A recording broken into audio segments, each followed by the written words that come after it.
புராணம்னு சொல்றாங்க குழந்தைகளை. யார் ஒருவன் தொண்டனாக இருக்கிறானோ அவன் தான் தலைவனாக உயர்கிறான். தொண்டர்களினுடைய பெருமையை பற்றி சொல்லக்கூடிய மாபெரும் அற்புத காப்பியமாக சேக்கிழார் புராணம் விளங்குகிறது. தொண்டு எவ்வளவு பெருசு அப்படிங்கறத நான் சொல்லிடுறேன். இந்த உலகத்தை இயக்கி கொண்டிருப்பது தொண்டுதான். தொண்டுள்ளம் இல்லை என்றால் இந்த உலகத்தில் ஒரு அணுவும் அசையாது என்கின்றபடிக்கு சுயநலத்தால் கட்டவிழ்த்து விடப்படக்கூடிய இந்த உலகத்தில் யாரோ ஒரு சிலருடைய தொண்டுள்ளத்தால் மழை பொழிகிறது. நல்லோர் ஒருவர் உளரேல் அவர் பொருட்டு எல்லோருக்கும் பெய்யுமா மழை. முருகன் வருகிறான்.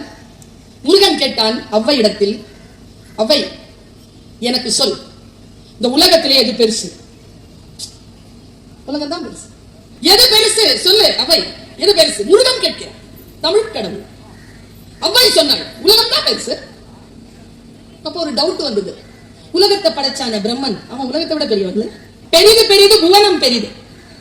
புவனமோ நான்முகன் படைப்பு. நான்முகன் பிரம்மன். நான்முகன் திருமால் உந்தியில் பிறந்தோன்.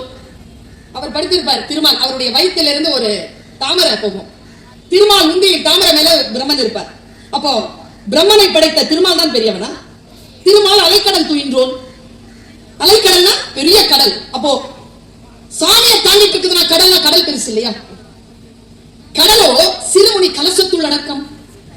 சிறிய முனி இருக்காங்க அகத்தியன், அவனுடைய கலசத்துள் அடக்கம்.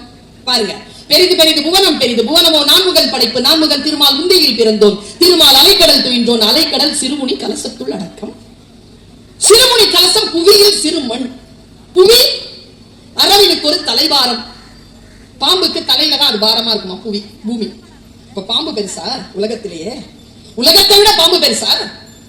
உமையவள் சிறுவிரல் மோதிரம் அவ போட்டு வச்சிருக்கா அப்படி. அப்ப உமையவள் தான் பெரியவளா? உமையவள் ஈசனுள் ஒடுக்கம். அப்ப ஈசன் தான் பெரியவனா? அது அங்க இருக்கிறார் ஈசன். ஈசன் தான் பெரியவனா? ஈசன் தொண்டருள் ஒடுக்கம். தொண்டரின் பெருமையை சொல்லவும் வேண்டும். கடவுள் வந்து ஒடுங்குகின்ற இடம் தொண்டுள்ளம். அந்த தொண்டு உள்ளத்தை நீங்கள் எப்படி வடிவமைப்பது? அன்பினால் எல்லாம் தமக்குரியர் அன்புடையார் என்பும் உரியர் பிறர்க்கு. அறிவினால் ஆகுவது உண்டோ பிரிதின் நோய் தன்னோய் போல் போற்றா கடை. இதெல்லாம் விளக்க பார்த்துக்கிட்டே போனீங்கன்னா உங்களுக்கு அணு அணுல இனிப்பாயிடுவீங்க. தமிழ் அவ்வளவு அற்புதமான பெயர் இலக்கியங்களை கொண்ட மாபெரும் மொழி.